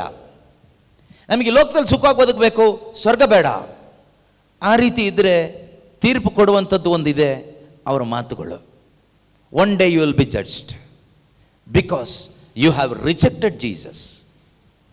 ನೀನು ಪಾಪಿಗಲ್ಲ, ಪಾಪ ಮಾಡಿದ್ದಕ್ಕಲ್ಲ ತೀರ್ಪು, ಯೇಸುವನ್ನು ರಿಜೆಕ್ಟ್ ಮಾಡಿದ್ದಕ್ಕೆ. Everyone who hears the word of God and rejects Jesus will be punished. ಯಾವಾಗ? ಇವತ್ತೇನು ಪನಿಷ್ಮೆಂಟ್ ಇಲ್ಲ, ಇಲ್ಲೇನು ಸಿಗಲ್ಲ ಇಲ್ಲಿ. ಆದರೆ ಡೇ ಆಫ್ ಜಡ್ಜ್ಮೆಂಟ್, ತೀರ್ಪಿನ ದಿನ, ತೀರ್ಪು ಯಾವ ರೀತಿ ಇರುತ್ತಂದರೆ ಇದೇ ರೀತಿ ಇರುತ್ತೆ. ಈ ತೀರ್ಪಿಗೆ ಒಳಗಾಗದೆ ನಾವು ಬದುಕಬೇಕಾದ್ರೆ ಪ್ರೀತಿಯ ಸಹೋದರ ಸಹೋದರಿಯರೇ, ನಮ್ಮ ಹೃದಯದ ಒಳಗಡೆ ಏನು ತುಂಬಲ್ಪಡಬೇಕು?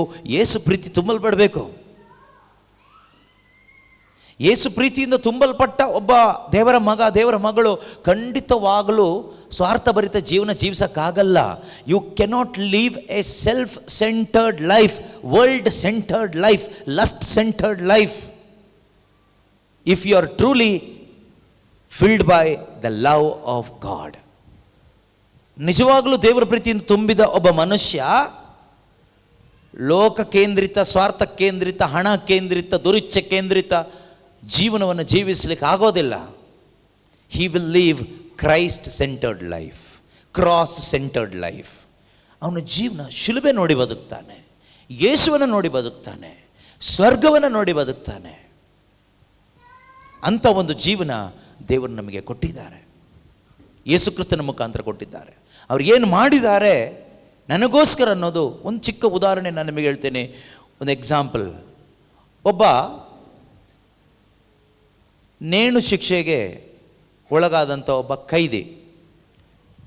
ಕೋರ್ಟಲ್ಲಿ ಅವನಿಗೆ ತೀರ್ಪು ಯಾವ ರೀತಿ ಜಡ್ಜ್ ಹೇಳ್ತಾರೆ ಅಂದರೆ, ಜಡ್ಜ್ಮೆಂಟ್ ಈ ರೀತಿ: ಕೈದಿ ಅಪರಾಧಿ ಸ್ಥಾನದಲ್ಲಿದ್ದಾನೆ, ಜಡ್ಜ್ ಅವನ ಬಗ್ಗೆ ತೀರ್ಪು ಈ ರೀತಿ ಹೇಳ್ತಾರೆ: ಇವನು ಮಾಡಿದ ಈ ಒಂದು ಅಪರಾಧಕ್ಕಾಗಿ ಇವನಿಗೆ ಶಿಕ್ಷೆ ಇದೆ, ಗಲ್ಲಿಗೇರಿಸಿ ಸಾಯಿಸಲಾಗುವುದು. ಆಫ್ಟರ್ 3 days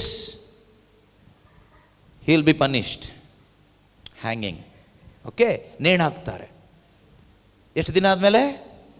3 ದಿನ ಆದಮೇಲೆ. ಆಮೇಲೆ ಜಡ್ಜ್ ಈ ರೀತಿಯಲ್ಲಿ ವರ್ಡಿಕ್ಟ್ ಪಾಸ್ ಮಾಡ್ತಾರೆ. ಏನು ಹೇಳ್ತಾರೆ ಅಂದರೆ, ಈಗ ಇವನು ಈ ಮರಣದಿಂದ ತಪ್ಪಿಸಿಕೊಳ್ಳಬೇಕಾದ್ರೆ ಇವನಿಗೊಂದು ಚಾನ್ಸ್ ಇದೆ. ಚಾನ್ಸ್ ಏನು ಅಂದರೆ, ಇವನ ಪರವಾಗಿ someone should come on behalf of him, his substitute. ಈತನ ಬದಲಿಗೆ ಒಬ್ಬರು ಬಂದು ಸಾಯೋದಾದರೆ ಇವನಿಗೆ ಬದುಕಲಿಕ್ಕೆ ಅವಕಾಶ ಇದೆ. ಹಾಗೆ ಬರುವವರು ಇವತ್ತೋ ನಾಳೆ ಸತ್ತೋಗೋ ಮುದುಕ ಆಗಿರಬಾರ್ದು. ಬದಲಿಗಲ್ವಾ, ಯಾವುದೋ ಒಂದು ತಾತನ ತಗೊಬಂದು ಸಾಯಿಸ್ಬಿಡೋಣ, ಅಥವಾ ಅವ್ರ ಮನೇಲಿ ಅವ್ರ ತಾತನೇ ಬರ್ಬೋದು. ನಂದು ಹೆಂಗೂ ನಾಳೆ ಉಸಿರು ಹೋಗುತ್ತೆ, ನೀನು ಬದುಕು ಮಗನೇ, ನಾನೇ ಸಾಯ್ತೀನಿ ಅಂತ ಜಡ್ಜ್ ಹೇಳ್ತಾರೆ. ಏಜ್ ಆದವ್ರು ಆಗಿರಬಾರ್ದು, ಒಳ್ಳೆ ಯಂಗ್ ಎನರ್ಜೆಟಿಕ್ ಆಗಿರಬೇಕು. ಇನ್ನು ಕೆಲವರು ಡಾಕ್ಟ್ರ್ ಕೈ ಬಿಟ್ಟರೆ ರೋಗಿಗಳಾಗಿ ಇರೋರು ಇರ್ಬೋದು. ಪೇಷಂಟ್ ರೋಗ ಇರಬಾರ್ದು, ಊನ ಇರಬಾರ್ದು, ಕಾಯಿಲೆ ಇರಬಾರ್ದು, ಫಿಸಿಕಲಿ ಮೆಂಟಲಿ ಫಿಟ್ ಆಗಿರಬೇಕು, ಯಾವುದೇ ವೀಕ್ನೆಸ್ ಇರಬಾರ್ದು. ಒಂದು ವಯಸ್ಸಾಗಿರಬಾರ್ದು, ಇನ್ನೊಂದು ಯಾವುದೇ ಕಾಯಿಲೆ ಇರಬಾರ್ದು, ಆರೋಗ್ಯವಂತನಾಗಿರಬೇಕು. ಇನ್ನು ಅನೇಕ ವರ್ಷಗಳು ಸಂತೋಷವಾಗಿ ಬದುಕುವಂಥ ಒಂದು ಒಳ್ಳೆಯ ಆರೋಗ್ಯ ಇರತಕ್ಕಂಥ ವ್ಯಕ್ತಿ ಆಗಿರಬೇಕು. 3ನೇದಾಗಿ, ಆ ವ್ಯಕ್ತಿ ಮೇಲೆ ಒಂದೇ ಒಂದು ಕಂಪ್ಲೇಂಟ್ ಇರಬಾರ್ದು, ಒಂದು ಕೇಸು ಇರಬಾರ್ದು. ಒಂದು ಕೇಸು ಇರಬಾರ್ದು, ಒಂದು ಕಂಪ್ಲೇಂಟು ಇರಬಾರ್ದು. ಆ ವ್ಯಕ್ತಿ ಮೇಲೆ ಮುದುಕ ಆಗಿರಬಾರ್ದು, ಅಜ್ಜ ಆಗಿರಬಾರ್ದು, ಊನ ಹಿಡಿದಂಥ ವ್ಯಕ್ತಿ ಆಗಿರಬಾರ್ದು. ನೀವು ಹೇಳಿ, ಯಾರು ಬರ್ಬೋದು? ಅಲ್ಲಿ ಜೀಸಸ್ ಬರೋದಲ್ಲ ನಾನು ಹೇಳ್ತಾ ಇರೋದು. ಈಗ ಈ ಥರ ಕ್ಯಾಟಗರಿಯಲ್ಲಿ ಜಡ್ಜ್ಮೆಂಟ್ ವರ್ಡಿಕ್ಟ್ ಕೊಟ್ಬಿಟ್ರೆ ಯಾರು ಬರ್ತಾರೆ? ಯಾರಾದ್ರೂ ಬರ್ತಾರಾ? ಯಾರು ಬರಲ್ಲ. ಯಾಕೆ ಬರೋದಿಲ್ಲ ಅಂದರೆ, ಇಲ್ಲಿ ನಿಂತಿದ್ರೋನು, ಈ ಅಪರಾಧಿ ಸ್ಥಾನದಲ್ಲಿ ನಿಂತಿರೋನು ಎಷ್ಟೋ ರೇಪ್ ಮಾಡಿದವನು, ರೇಪ್ ಮಾಡಿ ಮರ್ಡರ್ ಮಾಡಿದವನು, ಕಳ್ತನ ಮಾಡಿದವನು, ದರೋಡೆ ಮಾಡಿದವನು, ಅನ್ಯಾಯ ಮಾಡಿದವನು, ಕುಟುಂಬ ಒಡೆದು ಹಾಳು ಮಾಡಿದವನು, ಎಲ್ಲ ಥರದ ಪಾಪ ಕೃತ್ಯಗಳನ್ನು ಜನರ ಮುಂದೆ ಮಾಡಿ ಬಂದು ಹೀಗೆ ನಿಂತ್ಕೊಂಡಾಗ ಯಾರಾದರೂ ಒಬ್ಬರು ಬರ್ತಾರ ಅವನ್ನ ಬಿಡಿಸೋಣ ಅಂತ? ಸಾಯೋ ಟೈಮಲ್ಲಿರೋ ಮುದುಕ ಕೂಡ ಬರೋದಿಲ್ಲ. ಅವನು ಶಾಪ ಹಾಕ್ತಾನೆ, ಸತ್ರ ಸಾಯಿಲಿ ನನ್ನ ಮಗ ಅಂತ. ಡಾಕ್ಟ್ರು ಕೈ ಬಿಟ್ಟು ಹೇಳಿರ್ತಾರೆ, ಇನ್ನು 3 hours ಇವನು ಸತ್ತೋಗ್ತಾನೆ ಅಂತ. ಆ ಪೇಷಂಟ್ಗೆ ಏನಾದರೂ ನ್ಯೂಸ್ ಬಂದರೆ ಪಾಪ ಬದುಕಲಿ ಅಂತ ಆ ಪೇಷಂಟ್ ಕೂಡ ಬರೋದಿಲ್ಲ. ಒಂದು ವೇಳೆ ಒಳ್ಳೆ ಮನುಷ್ಯ ಯಾರಾದರೂ ಇದ್ದರೆ, ನಾನು ತುಂಬ ಒಳ್ಳೆಯವನು, ಇವನ್ನ ಬದುಕಿಸೋಣ ಅಂತ ಅವನು ಬರೋದಿಲ್ಲ. ಇಂಥವ್ರು ಬದುಕಿದ್ರೆ ಒಂದು ಶಾಪ ಅಂತ ಅವನು ಬರಲಿಕ್ಕೆ ಹೋಗೋದಿಲ್ಲ. ಆದರೆ 3ನೇ ದಿನ ಇವನ್ನ ನೇಣು ಹಾಕುವಾಗ ಯಾರೂ ಬಂದಿಲ್ಲ. ವರ್ಡಿಕ್ಟ್ ಬರೆದಿದ್ದು ಯಾರು? ಜಡ್ಜ್. ಲಾಸ್ಟಿಗೆ ಜಡ್ಜ್ ಯೋಚನೆ ಮಾಡಿದ್ರು. ಅವರು ಒಂದು ತುಂಬ ಒಳ್ಳೆ ಜಡ್ಜ್. ಒಂದು ಕೆಲಸ ಮಾಡ್ತೀನಿ, ಇವನಿಗೋಸ್ಕರ ನಾನು ಸಾಯ್ತೇನೆ, ಇವನ್ನ ಬದುಕಿಸೋಣ. ಒಂದು ವೇಳೆ ಇವನು ನನ್ನನ್ನು ಸ್ಮರಿಸ್ಕೊಂಡು ಒಳ್ಳೆಯವನಾದರೂ ಆಗ್ಬೋದು, ಒಳ್ಳೆಯವನಾಗಿ ಬದುಕಲಿ ಇವನು ಇನ್ನು ಮುಂದೆ. ಇಷ್ಟು ದಿವಸ ಇವನ ಮೇಲೆ ಏನೆಲ್ಲ ಕಳಂಕ ಇತ್ತೋ ಅದನ್ನೆಲ್ಲ ನಾನು ತಗೊಳ್ತೀನಿ ಅಂತ ಹೇಳಿಬಿಟ್ಟು ಜಡ್ಜ್ ಏನು ಮಾಡ್ತಾರೆ ಅಂದರೆ, 3 ದಿನದ ನಂತರ ನೇಣು ಶಿಕ್ಷೆಗೆ ಹೋಗಬೇಕಾಗಿದ್ದಂಥ ಅವನ ಪರವಾಗಿ ಅವರೇ ಬರೆದಿಟ್ಟಿರೋ ಜಡ್ಜ್ಮೆಂಟ್ ಪ್ರಕಾರ ಆರೋಗ್ಯವಂತನಾದ, ಒಂದು ಅಪರಾಧ ಇಲ್ಲದೆ ಇರತಕ್ಕಂಥ, ರೋಗ ಇಲ್ಲದೆ ಇರತಕ್ಕಂಥ, ವಯಸ್ಸಾಗದ ಆ ಒಂದು ಜಡ್ಜ್ ಬಂದು, ನಾನು ಸಾಯ್ತೀನಿ ನಿನಗೋಸ್ಕರ, ನೀನು ಹೆದರಬೇಡ, ನಿನ್ನ ಸ್ಥಳದಲ್ಲಿ ನಾನು ಸಾಯ್ತೀನಿ, ಆದರೆ ಒಂದು ಕೆಲಸ ಮಾಡಬೇಕು, ನನ್ನ ಸ್ಥಳದಲ್ಲಿ ನೀನು ಬದುಕಬೇಕು, ನೀನು ನ್ಯಾಯವಂತನಾಗಿ ಬದುಕಬೇಕು. I will take the place of unrighteous, so that you can take the place of my righteousness. ನಿನ್ನ ಅನೀತಿಯನ್ನು ನಾನು ತೆಗೆದುಕೊಳ್ತೀನಿ, ನನ್ನ ನೀತಿ ನಾನು ನಿನಗೆ ಕೊಡ್ತೀನಿ, ನೀನು ನೀತಿವಂತನಾಗಿ ಬದುಕಬೇಕು. ಪ್ರೀತಿಯ ಸಹೋದರ ಸಹೋದರಿಯರೇ, ಪ್ರಭು ಯೇಸು ಕ್ರಿಸ್ತರು ಮಾಡಿದ್ದಿದೆ ಕೆಲಸ. ಇದೇ ಯೇಸು ಕ್ರಿಸ್ತರು ಮಾಡಿದ್ದು. ನಿತ್ಯ ಮರಣಕ್ಕೆ ಒಳಗಾಗಿ ದೇವರ ಆ ಕೋರ್ಟಲ್ಲಿ ಪ್ರತಿಯೊಬ್ಬರು ಕೂಡ ಬೈಬಲ್ ಪ್ರಕಾರ all are sinners and fallen short, ಎಲ್ಲರೂ ಕೂಡ ಪಾಪಿಗಳೇ, ದೇವರ ನ್ಯಾಯ ತೀರ್ಪಿಗೆ ಒಳಗಾದವರೇ ಎಲ್ಲರೂ, irrespective of caste and Creed, good and bad.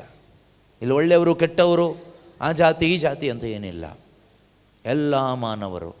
ಆದರೆ ನೀತಿವಂತ ನ್ಯಾಯಾಧಿಪತಿಯಾದಂಥ ಯೇಸು ಸ್ವಾಮಿ ಈ ತೀರ್ಪನ್ನು ಅವರೇ ಏನು ಬರೆದ್ರು ಆ ತೀರ್ಪಿನ ಪ್ರಕಾರನೇ ಅವರು ನಿನ್ನನ್ನು ನನ್ನನ್ನು ಭೇಟಿಯಾಗಿ, ಮಗನೇ ಮಗಳೇ ನಿನ್ನ ಬದಲಿಗೆ ನಾನು ಸಾಯ್ತೇನೆ, ಬಟ್ ಒನ್ ಕಂಡೀಷನ್ ಇಷ್ಟೇ, ನನ್ನ ಬದಲಿಗೆ ನೀನು ಬದುಕಬೇಕು. ನಿನ್ನ ಬದಲಿಗೆ ನಾನು ಸಾಯ್ತೀನಿ, ನನ್ನ ಬದಲಿಗೆ ನೀನು ಬದುಕಬೇಕು. ನನಗೆ ಗೊತ್ತು ನಿನಗೆ ಬದುಕಲಿಕ್ಕೆ ಕಷ್ಟ ಅಂತ, ಆದ್ದರಿಂದ ನನ್ನ ಆತ್ಮ ನಿನಗೆ ಕೊಡ್ತೀನಿ. I give my spirit to you, so that in this body you live my life by the power of my spirit, so that you will come there. ಎಲ್ಲಿ? ಹೀಗೆ ನೀನು ಬದುಕಿದ್ರೆ ಎಲ್ಲಿ ಬರ್ತೀಯಾ? ಸ್ವರ್ಗಕ್ಕೆ ಬರ್ತೀಯ. ಬರೋ ತನಕ ನಾನೇನಾಗಿರ್ತೀನಿ ಗೊತ್ತಾ? ನೀನು ಅಲ್ಲಿ ಬರೋ ತನಕ ನಾನು ಅಲ್ಲಿ ನಿಂತ್ಕೊಂಡಿರ್ತೀನಿ. ಎಲ್ಲಿ? ಸ್ವರ್ಗದಲ್ಲಿ. ಇಬ್ರಿಯ ಬರೆದ ಪತ್ರಿಕೆ 9ನೇ ಅಧ್ಯಾಯ 23ನೇ ವಾಕ್ಯದಲ್ಲಿ ಹೇಳುತ್ತೆ, 23, 24 ಅನಿಸುತ್ತೆ, ನನ್ನ ಬದಲಿಗೆ ಪಿತನ ಮುಂದೆ ಪ್ರೆಸೆಂಟ್ ಆಗಲು ಯೇಸು ಸ್ವಾಮಿ ಸತ್ತು ಪುನರುತ್ಥಾನರಾಗಿ ಅಲ್ಲಿ ಹೋಗಿ ನಿಂತ್ಕೊಂಡಿದ್ದಾರಂತೆ. ಕ್ರಿಸ್ತ ಯೇಸು ಪ್ರವೇಶಿಸಿದ್ದು ನೈಜ ದೇವಾಲಯದ ಛಾಯೆಯಂತಿರುವ ಮಾನವ ನಿರ್ಮಿತ ಗರ್ಭಗುಡಿಯನ್ನಲ್ಲ.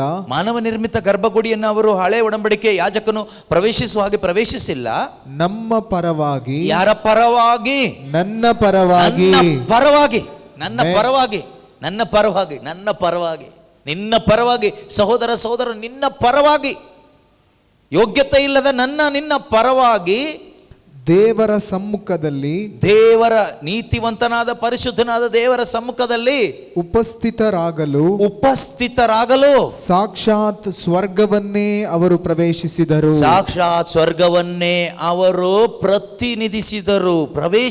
ಪ್ರತಿನಿಧಿಸಿದರು. ನಿನ್ನ ಪ್ರತಿನಿಧಿಯಾಗಿ, ಯುವರ್ ರೆಪ್ರೆಸೆಂಟೇಟಿವ್ ಆಗಿ ಈಗ ಯೇಸು ಕ್ರಿಸ್ತರು ಎಲ್ಲಿದ್ದಾರೆ? Where is Jesus now? He is in the presence of the holy God as your high priest, your representative. ಹಳೆ ಒಡಂಬಡಿಕೆಯಲ್ಲಿ ಯಾಜಕ ಯಾರು ಅಂದರೆ ಮನುಷ್ಯನ ಪ್ರತಿನಿಧಿ. ಈಗ ನಮ್ಮ ಪ್ರಧಾನ ಯಾಜಕ ಯಾರು? ಯೇಸು ಕ್ರಿಸ್ತರು. ಅವರು ಯಾರು? ನನ್ನ ಪ್ರತಿನಿಧಿ ಪಿತನ ಮುಂದೆ. Jesus is representing you before God in heaven now. ಮತ್ತೆ ನಾವು ಅಲ್ಲಿ ಪರ್ಮನೆಂಟ್ ಆಗಿ, ಅದು ನಮ್ಮ ವಿಶ್ವಾಸ. That's hour faith. ಈ ಭೂಮಿಯಲ್ಲಿ ನಮ್ಮನ್ನ ಬಿಟ್ಟು ಹೋಗಿದ್ದಾರೆ. ಈಗ ಪರೀಕ್ಷೆ, ಟೆಸ್ಟ್. ಈಗ ಯಾರು ನಂಬ್ತೀರಿ ನೋಡೋಣ ಅಂತ. ಕೊನೆ ತನಕ ವಿಶ್ವಾಸ ಉಳಿಸ್ಕೊಂಡ್ರೆ 28ನೇ ವಾಕ್ಯ ಓದಿ. ಹಾಗೆಯೇ ಎಲ್ಲ ಮಾನವರ, ಕೇಳಿಸ್ಕೊಳ್ಳಿ, ಎಲ್ಲ ಮಾನವರ ಪಾಪಗಳನ್ನು ಹೊತ್ತು ಹೋಗಲಾಡಿಸಲು ಕ್ರಿಸ್ತ ಯೇಸು ಒಮ್ಮೆಗೆ ಎಲ್ಲಾ ಕಾಲಕ್ಕೂ ಅಂದ್ರೆ ಆದಾಮನಿಂದ ಹಿಡಿದು ಲೋಕ ಅಂತ್ಯ ಆಗುವವರೆಗೂ ಎಲ್ಲ ಕಾಲಕ್ಕೂ ಇನ್ನೊಂದು ಬಲಿ ಬೇಕಾಗಿಲ್ಲ. ಪಾಪ ಪರಿಹಾರಕ್ಕೆ ಇನ್ನೊಂದು ಬಲಿ ಇಲ್ಲ, ಬೇಕಾಗಿಲ್ಲ. ಒಮ್ಮೆಗೆ ಎಲ್ಲ ಕಾಲಕ್ಕೂ ತಮ್ಮನ್ನೇ ಬಲಿಯಾಗಿ ಸಮರ್ಪಿಸಿಕೊಂಡರು ಅವರು ಮತ್ತೆ ಪ್ರತ್ಯಕ್ಷರಾಗ್ತಾರೆ. ನೋಡಿ, ಅವರು ಮತ್ತೆ ಪ್ರತ್ಯಕ್ಷರಾಗ್ತಾರೆ. He will appear once again. First time he appeared to destroy the sin, to save the whole world. ಮೊದಲು ಪ್ರತ್ಯಕ್ಷರಾಗಿದ್ದು ಪಾಪವನ್ನು ದಮನ ಮಾಡಿ ಎಲ್ಲ ಮನುಷ್ಯನನ್ನು ರಕ್ಷಿಸಲಿಕ್ಕೆ. ಅವರು ಮತ್ತೆ ಪ್ರತ್ಯಕ್ಷರಾಗ್ತಾರೆ. He will appear once again. ಮತ್ತೊಮ್ಮೆ ಅವರು ಪ್ರತ್ಯಕ್ಷರಾಗ್ತಾರೆ. ಯಾಕೆ? ಪಾಪ ನಿವಾರಣೆ ಮಾಡಲೆಂದು ಅಲ್ಲ. ಪಾಪ, not for the forgiveness of sin. ನೆನ್ಪಿಟ್ಕೊಳ್ಳಿ, ಇನ್ನು ಪ್ರತ್ಯಕ್ಷನಾಗೋದು ಯೇಸು ಸ್ವಾಮಿ ಪಾಪ ನಿವಾರಣೆ ಮಾಡ್ಲಿಕ್ಕಲ್ಲ, ತಮ್ಮನ್ನು ನಂಬಿ ನಿರೀಕ್ಷಿಸಿ ಕೊಂಡಿರುವವರನ್ನು ಜೀವೋದ್ಧಾರ ಮಾಡಲೆಂದು. ಹಾಲೆಲೂಯಾ. ಯಾರೆಲ್ಲ ಅವರನ್ನು ನಂಬಿ ನನ್ನ ಪ್ರತಿನಿಧಿಯಾಗಿ ಯೇಸು ಸ್ವಾಮಿ ಶಿಲುಬೆ ಮೇಲೆ ಸತ್ತರು, ನನ್ನ ಪ್ರತಿನಿಧಿಯಾಗಿ ಯೇಸು ಸ್ವಾಮಿ ಸಮಾಧಿಯಿಂದ ಎದ್ದು ಬಂದರು, ನನ್ನ ಪ್ರತಿನಿಧಿಯಾಗಿ ಯೇಸು ಸ್ವರ್ಗಕ್ಕೆ ಒಯ್ಯಲ್ಪಟ್ಟು ಪಿತದೇವರ ಬಲಪಾರ್ಶ್ವದಲ್ಲಿ ಈಗಲೂ ನನ್ನ ಪ್ರತಿನಿಧಿಯಾಗಿ ಇದ್ದಾರೆ. ಯೇಸು ಅಲ್ಲಿ ಇರೋ ತನಕ ನಾನು ಅಲ್ಲಿದ್ದೀನಿ ಅಂತ ಅರ್ಥ. ಯೇಸು ಅಲ್ಲಿದ್ದಾರೆ. ಅರ್ಥ ಆಗ್ತಿದೆಯಾ? ನೆಕ್ಸ್ಟ್ ಅವರು ಅಪ್ಪಂಗೆ ಹಿಂಗೆ ಹೇಳಿ ಬರ್ತಾರೆ ಅಂತ ನಾನು ಅಂದ್ಕೊಳ್ಳೋದು, ಎಕ್ಸ್ಕ್ಯೂಸ್ ಮೀ ಡ್ಯಾಡಿ, ಈಗ ಬಂದುಬಿಡ್ತೀನಿ ಅಂತ. ಓಕೆ, ಈಗ ಬಂದುಬಿಡ್ತೀನಿ ಅಂತ. ಕೆಲವು ಟೈಮ್ ನಾವು ಈಗ ಬರ್ತೀವಂತ ಹೇಳಿ ಆ ಕಡೆ ಈ ಕಡೆ ಅದಕ್ಕೆ ಇದಕ್ಕೆ ಹೋಗ್ತೀವಲ್ವ, ಆ ರೀತಿ excuse me, I come now, come soon ಅಂತ ಹೇಳಿ ಸೀದಾ ಕೆಳಗಡೆ ಬಂದು ಯಾರೆಲ್ಲ ಅವ್ರು ಬರ್ತಾರೆ ಅಂತ ನಿರೀಕ್ಷಿಸ್ತಾ ಇದ್ದಾರೋ ಅವ್ರನ್ನ ಹಾಗೆ ಕರ್ಕೊಂಡು ಮೇಲೆ ಹೋಗಿ ನಿಲ್ಲಿಸಿಬಿಡ್ತಾರೆ.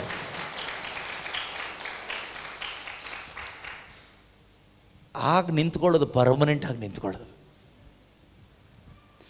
ಅದನ್ನು ನಿರೀಕ್ಷಿಸ್ತಾ ಇರೋವರೇ ಕ್ರೈಸ್ತರು, ಒರಿಜಿನಲ್ ಕ್ರಿಶ್ಚಿಯನ್ಸ್. ಮಿಕ್ಕವರೆಲ್ಲ ಡಮ್ಮಿಗಳೇ.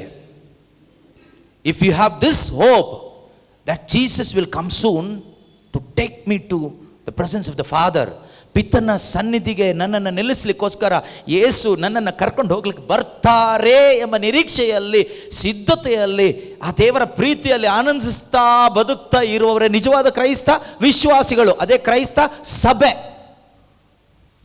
ಅದಲ್ಲೇ ಬಿಲ್ಡಿಂಗ್ ಕಟ್ಕೊಂಡು ಸುಮ್ಮನೆ ಕ್ಯಾಂಡ್ಲು ಹಿಡ್ಕೊಂಡು ಒಂದಿಷ್ಟು ಚಾಚುಗಳನ್ನ ಇಟ್ಕೊಂಡು ಶಿಲುಬೆ ನೇತಾಕೊಂಡು ಬೈಬಲ್ ಹಿಡ್ಕೊಂಡು ಶಬ್ದ ಮಾಡಿಕೊಂಡು ಅಲ್ಲೆಲ್ಲಿ ಹೇಳ್ಕೊಳ್ಳುವಂಥದ್ದು ಸಭೆ ಇವತ್ತು ನಾವು ಲೋಕದಲ್ಲಿ ನೋಡ್ಲಿಕ್ಕಾಗುತ್ತೆ. ನೀನು ಯಾವ ಸಭೆಯಲ್ಲಿದ್ದೀಯಾ? ಕೆಲವ್ರು ಕೇಳ್ತಾರಲ್ವ, ನೀವು ಯಾವ ಸಭೆಯಲ್ಲಿದ್ದೀರಾ ಅಂತ. ನೀವು ಹೇಳಬೇಕು, ನಾನು ನಿರೀಕ್ಷೆ ಉಳ್ಳ ಸಭೆಯಲ್ಲಿದ್ದೀನಿ ಅಂತ. ನಾನು ಯಾವ ಸಭೆಯಲ್ಲಿದ್ದೀನಿ? ಯಾವ ನಿರೀಕ್ಷೆ?